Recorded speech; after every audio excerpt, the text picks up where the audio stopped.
Okay, so let's just begin with the key specifications that matter here with the iPhone XR, a 6.1-inch 1792 by 828 display.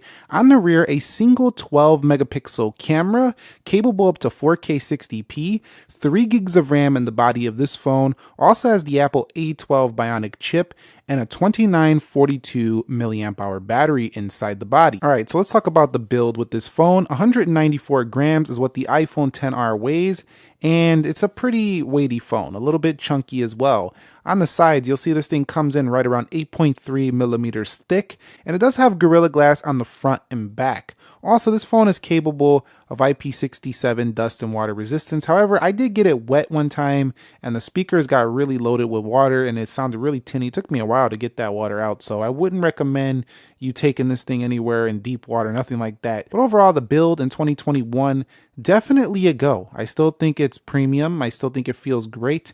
The curved edges still feel very nice. Rounded corners, they feel comfortable in the hand, so it's still a go. Okay, so when it comes to the XR's display in 2021, couple things that are great, couple things that aren't. The first things that are great are that it gets plenty bright. 625 nits will definitely beat out a lot of other phones. Not every phone gets that bright. In addition, I think the XR does have plenty of color on board here. It's not overly saturated or anything like that, but it does give a good colorful display, I feel like.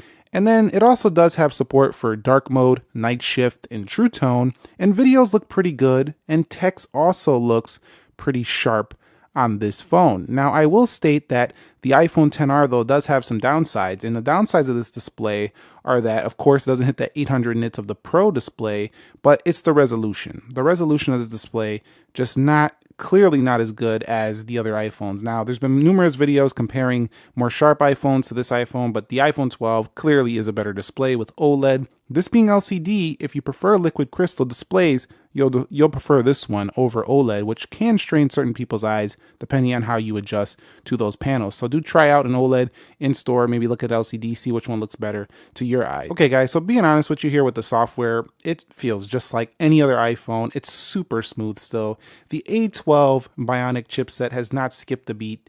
And if you bought this phone in 2018, you still have rock solid performance. There's no slowdown whatsoever here. With the XR, having 4 gigs of RAM or 3 gigs of RAM, excuse me, is not really a big issue here for this device either. It still performs exceptionally well on the day-to-day. With that 7nm chip, Apple was ahead of its time here with this CPU. And you're also able to run your favorite games on here in 2021 with no problem. It does warm up a little bit because there's a glass back on the rear of this phone, but I have no issues running games.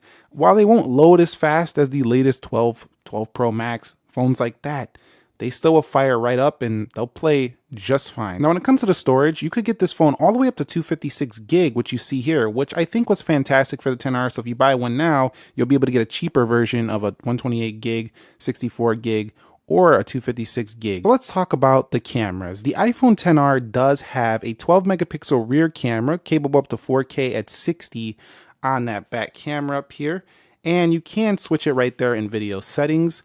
Now, if we go ahead and record, it's still a very exceptional video in good light. There's no night mode officially on this one. You'll have to get it third party through some applications, but it does have smart HDR and the photos do turn out pretty amazing. And I like how it's just a single lens. It makes the camera really simple to use versus having all these extra lenses on these new phones.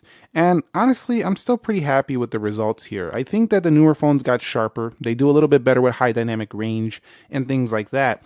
But the iPhone XR's rear camera is still an exceptional camera to have on a phone. Now, the front-facing camera has been updated quite a bit. It doesn't really match up to the rear. So this is a back step here if you use a XR in 2021. If you decide to pick this over something newer than this, you are going to be stepping back here in the front-facing camera. So weigh how much selfie quality matters to you, because this can only do HD 30 video on the front, and the selfie quality is not as great because it has a 7 megapixel versus Apple matching the consistent 12 megapixel rear cameras on the new ones with 12 on the front here. So this is a major step back, I think, for the XR. So selfie fans will probably want to go with an 11. Okay, so when it comes to sound,